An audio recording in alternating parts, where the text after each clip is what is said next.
Hello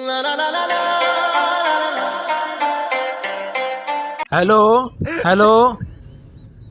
अबे यार ये भी अभी बंद होना था।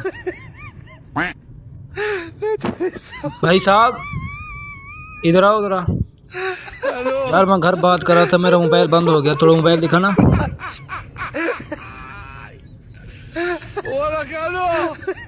अबे भैया लड़की लुड़की का चक्कर है, क्या सीन है? किससे बात करनी है आपने? नहीं यार घर वाले हैं मेरे। अबे ये क्या, ये तो पहले का सेव है गर्लफ्रेंड के नाम से। अबे पागल है, कौन है? गर्लफ्रेंड है मेरी, 3 साल से चक्कर चल रहा है इसके साथ, मेरा वाइफ होगी तेरी। अबे मेरी वाइफ है ये। जा रही हूँ मैं थाने रिपोर्ट कराने के लिए। ये रहा मोबाइल अपना पकड़। पहली बात तो ये है तूने मुझसे टकरा कर बहुत गलती की है।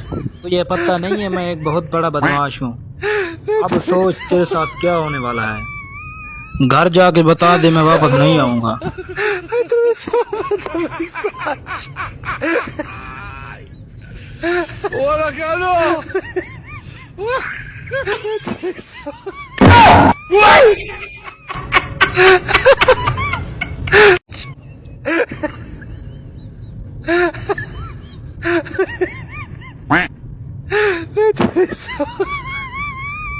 अबे भैया ये क्या कर रहे हो?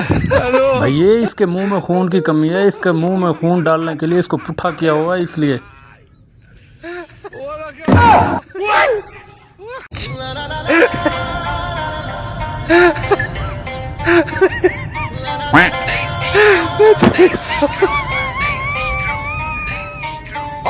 हेलो।